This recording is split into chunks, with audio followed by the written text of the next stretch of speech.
How to make all calls go to voicemail on iPhone. Hello everyone, I am Vishaka and welcome to our channel. Now let's get right into the tutorial.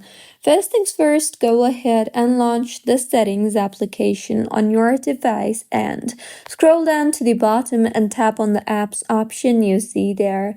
Further, scroll down again and navigate to the phone option and tap on it. Here, scroll down again and you will see the option for call forwarding. Tap on the call forwarding option you see there and wait for the interface to load. Once loaded, simply toggle on the toggle button for call forwarding and you will then see the option for forward to. So tap on the forward to option and then go ahead and enter your call forwarding number. And just in case if you don't know your call forwarding number, you can simply contact your carrier service for it. For me, it's 1234.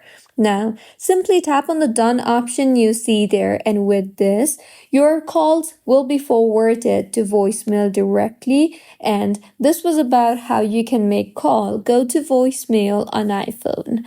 If you find this tutorial helpful, please like the video and do comment if you have any queries. Also, do subscribe to our channel for more helpful tutorials like this. See you on the next one.